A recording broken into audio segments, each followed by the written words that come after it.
Perempuan menatap langit, karya Aceh Sumanta. Perkenalkan, namaku Dani, perempuan setengah lelaki. Ketika terjadi gempa bumi yang hentakkan Gunung Salak dan bumi Pajajaran, aku lahir tanpa sesar. Begitu ucap ibuku sebelum wafat. Aku lahir karena kehendak alam yang berontak saat fajar tiba. Sejarah terulang kemudian hari saat suamiku pergi untuk melamar perempuan lain yang lebih cantik, kurus, dan selalu berkebaya di hari tertentu. Anakku lahir dengan kembar. Semuanya lelaki tampan dan mukanya mirip kakeknya. Tidak mirip ayahnya karena ada kebencianku. Ia telah melukai batinku. Merampas hakku sebagai perempuan penurut, selalu tersenyum dan rendah hati. Tidak biasa dimanja. Kalau datang dari dusun lembah, di mana Sang Prabu Siliwangi, Pangeran Sibaduga Maharaja, sering berkelana ratusan tahun silam ke tempat itu. Aku Dani, perempuan beranak kembar dua. Seperti halnya perempuan-perempuan lain di dunia mencari penghidupan dan bekerja keras untuk mewujudkan cita-cita dua anak. Aku, anak lahir pertama, bercita-cita ingin menjadi politisi karena berharap tatanan negara dan penghidupan rakyat agar sejahtera. Tak sungsang dan sebagian rakyat Malang, tanpa keringat bercucuran, sang asing dan aseng menikmati hasilnya hanya dengan ongkang-ongkang karena negara memberikan kemudahan fasilitas serta izin-izin proyeknya dengan mudah. Sementara rakyat dari tahun ke tahun hanya untuk bisa makan nasi, uduk, dan bala-bala. Anak yang lahir belakangan bercita-cita ingin jadi dokter, agar ibunya kalau sakit ada yang merawat tanpa harus bersusah payah minta bantuan kepada orang lain. Ucapan kedua anaknya sebelum tidur malam berulang-ulang diceritakan kepada sang bunda yang sangat perhatian, memanjakan, dan selalu dekat di hatinya. Kedua anaknya kerap menanyakan ayahnya, apakah kakak dan dedek punya bapak? Ibunya menjawab dengan senyum dan memeluknya penuh kebahagiaan. Belum saatnya, nak, aku bercerita, gumam ibunya di hati. Kemudian kedua anaknya berlari ke warung sebelah untuk membeli makanan kecil karena ibunya memberi uang recehan cukup menenangkan hati anak-anaknya. Pikir ibunya, semua anak-anaknya agar tidak bertanya ayahnya yang jatuh cinta dan sudah menikah lagi dengan perempuan yang lebih cantik dari dirinya. Aku terkadang menangis di malam hari, nak. Ku sembunyikan air mata di ujung bantal atau juga ujung samping yang kerap dipakai untuk memelukmu, nak. Kini kalian sudah dewasa, nak. Banyak kebutuhan dan biaya kau sampaikan kepada ibu yang menjadi ujung segala kebutuhan dan ujung tangisan. Kalian tidak tumbuh tidak seperti lelaki dan anak-anak seusiamu.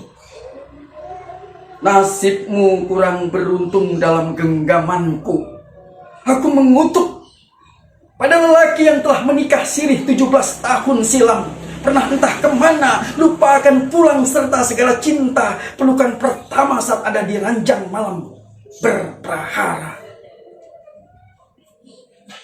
Kemana aku harus mengundukan nasib anak-anak yang sudah dewasa? Ia membutuhkan sosok ayahnya. Ia ingin jajan seperti anak-anak lainnya. Ingin bermain dan bermanja saat pulang dari surau tepian anak sungai. Hanya anak kecil berdesir yang hinggap di kening anak-anaknya. Sementara kakek dan neneknya meninggalkan 3 petak sawah dekat pebukitan gunung yang menjadi pemujaan orang-orang kota. Gunung yang zaman purba tempat persinggahan Raja Sunda dan keturunannya. Ini kakek dan neneknya hanya dipeluk oleh batu nisan tak bernama. Di atas kuburan tua yang diberi tanda 2 batu berlumut karena mentari tiada tembus. Anakku, ibu akan selalu menjagamu walau berpayah kalang di bawah kelambu berdebu. Ibu akan menghidupimu dan mewujudkan cita-citamu walau tubuh luluh karena kepalsuan cinta. Namaku Dani. Hidup penuh kepalsuan dan cinta semu dengan lelaki yang diharapkan menjadi akhir petualangan ketika menengok sawah hijau hingga menguning.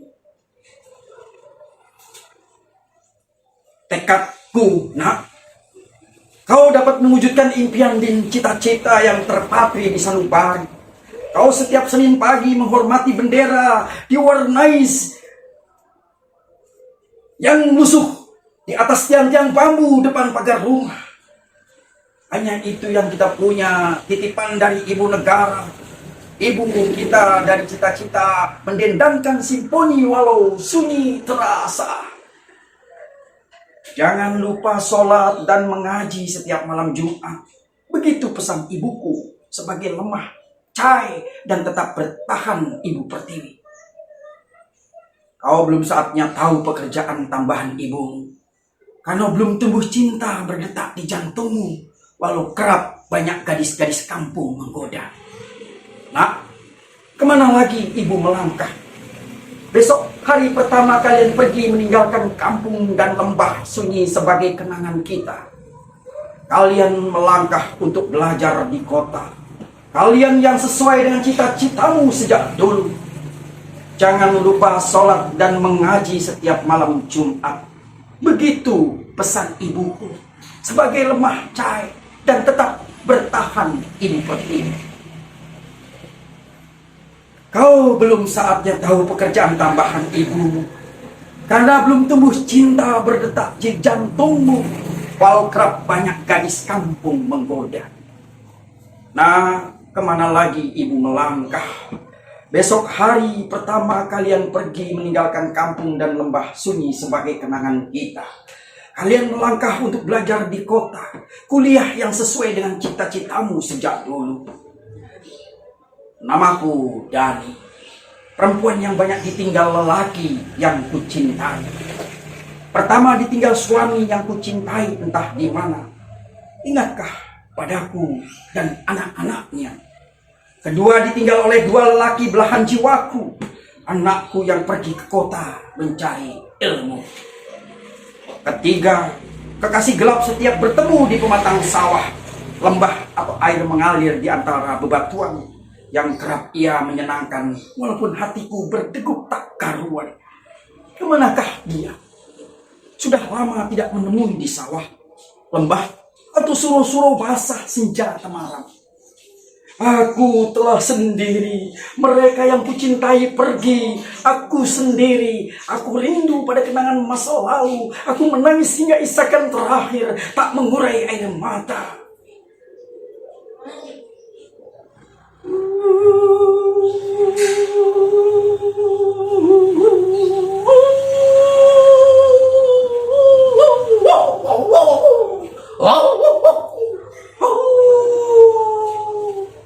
Nang neng nong kung, nang neng nong kung, nang neng nong kung.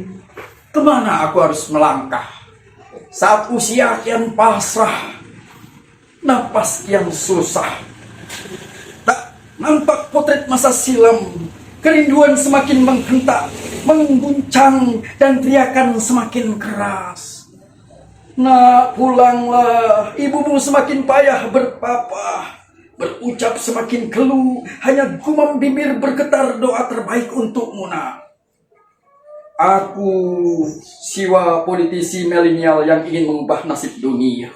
Aku dari tidak keadilan kehidupan, keterpurukan negara-negara dunia, kedua hingga liarnya negara yang menjadi penjajah, mengisap darah dan membuat Tuhan semakin marah.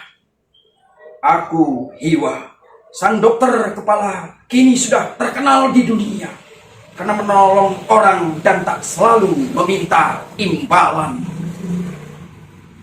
Nah, dengarlah suara hati ibumu yang sudah lemah, tak mampu berucap, tak sanggup berkata dan teriak setuju. Hanya air mata untukmu, hanya degup jantungku yang tersisa, hanya urat nadi yang masih ada darah mengalir, walau tersendat. Lupakan para lelaki yang pernah mencintaiku saat aku lemah tak berdaya. Aku tidak melayani puas karena masa. Disitulah cintaku tertanam, di atas bebatuan sebagai nisan terakhir.